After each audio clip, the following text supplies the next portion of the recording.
শুভ সকাল আমার প্রিয় বন্ধুরা, তোমরা কেমন আছো? আশা করছি তোমরা সবাই ভালো আছো আর সুস্থ আছো। আমি অনেক অনেক ভালো আছি। তো আমি শিল্পা, আমার এসপি শিল্পা লাইফস্টাইল ব্লগে তোমাদেরকে জানাচ্ছি অনেক অনেক স্বাগত আর অনেক অনেক ভালোবাসা।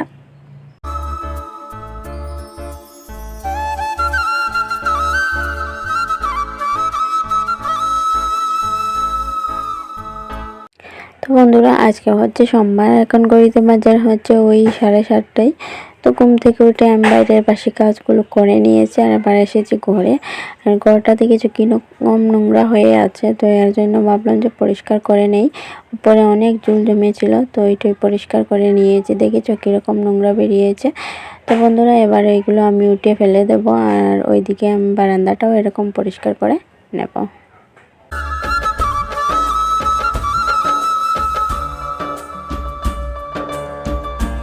তো বন্ধুরা, দেখতেই পাচ্ছ আমাদের রান্নাঘরটা খুবই ছোটো আর বেশি কোনো কিছু জিনিসও নেই, যতটুকু আছে ওইটুকু গুছিয়ে রাখার চেষ্টা করি। তো বন্ধুরা, আমি ওই রান্নাঘরটা পরিষ্কার করে এসেছি বারান্দাতে। তো বারান্দার উপরে অনেক জল জমে আছে, দেখতেই পাচ্ছ তোমরা। তো ওইদিকে আমি বারান্দার উপরটা পরিষ্কার করছি আর ওইদিকে একটা বাঁশ বেঁধে ওই জায়গাতে গামছা, গেঞ্জি, কাকু বাইর যেগুলো থাকে ওইগুলো আমি ওই জায়গাতে রেখে দিই। কারণ ওই যে ওইগুলো আলনার মধ্যে রাখলে হয়ে যায় একটু পরে পরে ওইটা নেবে এটা নেবে, তো এই করে সব কাপড়গুলো এলোমেলো করে দেয়। এর জন্য যা যা প্রয়োজন হয় ওনাদের, তো এগুলো আমি ওই বাসটাতে রেখে দিই। তো এর জন্য ওই যে উপরে আমি যখন ওই যে ওইগুলো ঝাড়ু দিচ্ছি, তো উপর থেকে অনেক গুঁড়া পড়বে, এর জন্য ওই যে গামছাটা আমি উপরে রেখে দিয়েছি। তো বন্ধুরা, এবার ওই যে উপরটা আমি ঝাড়িয়ে নিয়েছি, এবার নিচটাও ঝাড়ু দিয়ে নিচ্ছি।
তো বন্ধুরা, আমি ওই যে ঝাড়ুটা দিয়ে দিয়েছি আর আমার এসেছি ওই যে বারান্দার নিচটা লেপতে।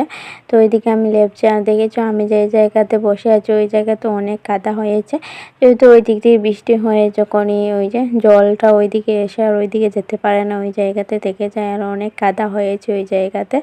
তবু কি করব, ওই দিকটা তো লেপতে হবে।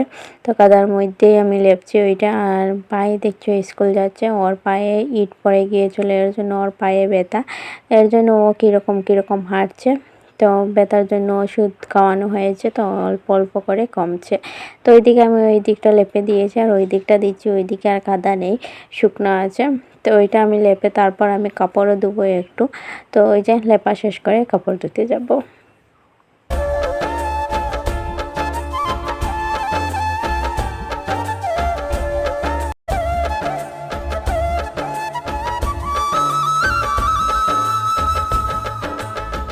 আর বন্ধুরা, দেখতেই পাচ্ছ কি সুন্দর রোদ উঠিয়েছে। তো আর ওইদিকে দেখছো কচুর পাতাগুলো কি সুন্দর নড়াচড়া করছে, খুব সুন্দর লাগছে তাই না দেখতে। আর ওই যে পাশে গাঁথা, তো ওই গাঁথাতে আমি কাপড়গুলো ধুয়ে দেব। তো কাপড়গুলোতে আমি সাবান লাগিয়ে নিয়েছি আর এবার ওই যে একটু একটু করে ওইগুলো ধুয়ে দেব। আর অনেক রোদ ওঠার কারণে আমি মাথাতে গামছাটা দিয়েছি, কারণ ওই যে অনেক রোদের মধ্যে থাকলে ওই যে মাথার ব্যথা করে বিকালে, তো এর জন্য। আর পাশেই দেখতে পাচ্ছ কুকুরটা এসেছে, কোথায় থেকে এসেছে জানি না, তবে ওকে দেখে না আমি একটু একটু ভয়ও পেয়ে গিয়েছিলাম। তো বন্ধুরা, ওইদিকে আমি তাতে কাপড়গুলো ধুয়ে রেখে দিচ্ছি, পরে মেলে দেব। তো বন্ধুরা, আমি ওইগুলো ধুয়ে নিই, তোমরা দেখতেই থাকো।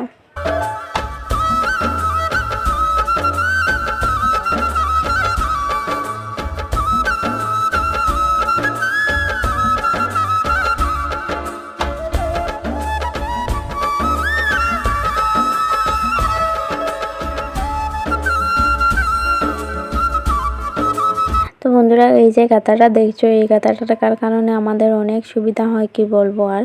ধরো এই কাপড়ও ধুচ্ছে, ওই কাপড়গুলো ধুতে হলে আমার পুকুরে যেতে হতো, কিন্তু এখন আর পুকুরে যেতে হয় না, ওই জল দিয়ে আমরা ধুয়ে নেই। তো বাইরে যা যা জল লাগে সব কিছু এই পুকুর এই কাঁথা থেকেই আমরা নেই।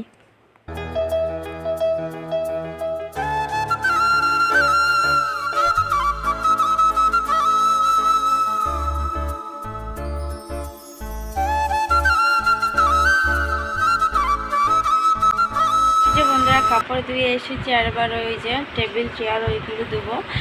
আর ওই জায়গাতে এত রোদ, কি বলবো, আর এতগুলি কাপড় ধুয়েছি যে এত কষ্ট হয়েছে, এত গরম লেগেছে।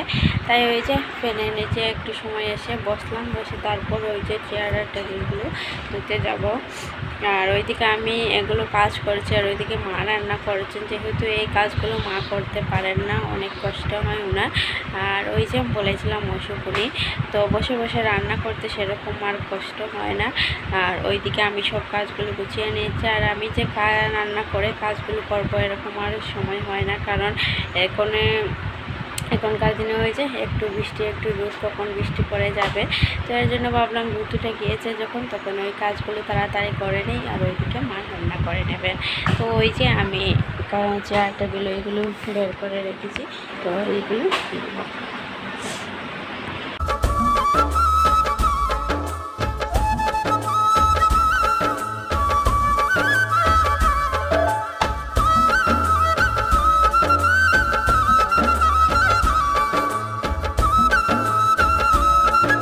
তো এই যে বন্ধুরা চেয়ার টেবিল নিয়ে আমি চলে এসেছি কাতার পাড়ে, আর আমার সাথে এসেছে ও পাকা পাকা কথা বলছে ওইদিকে, আর ওইদিকে আমি কাজ করছি। তো এবার চলে গিয়েছে, ওর মা ডাক দিলেন, ও ভাত খাবে না কি খাবে বলে।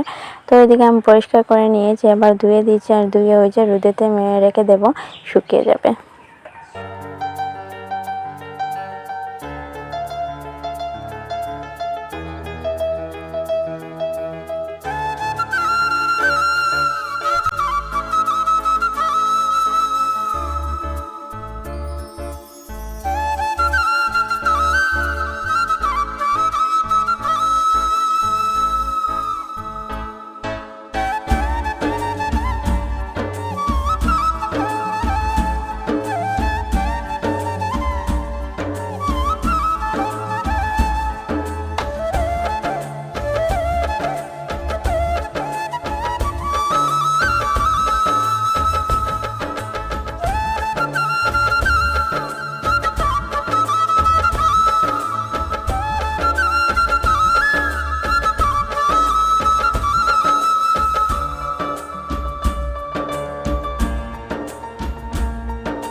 তো বন্ধুরা এই কাজগুলো করে নিয়ে আমি স্নানটা করে নেব, যেহেতু অনেক গরম লাগছে। আর ওইদিকে আমাদের মন্দিরে পুজো হচ্ছে, কিন্তু আমরা তো যেতে পারবো না, আমাদের অসুস্থ চলছে। আর ওইদিকে প্রসাদ এনে দিয়েছেন ঘরে, যে আমরা যেতে পারছি না এর কারণে। তো ওই যে আমি স্নানটা করে নেব, স্নানটা করে তারপর প্রসাদ খাবো। তো বন্ধুরা প্রসাদে আছে আলু আর সয়াবিন দিয়ে ভাজা আর খিচুড়ি। তো বন্ধুরা আজকের ভিডিওটা ছিল এই পর্যন্ত, তোমাদের সাথে দেখা হচ্ছে অন্য কোনো ভিডিওতে। টাটা।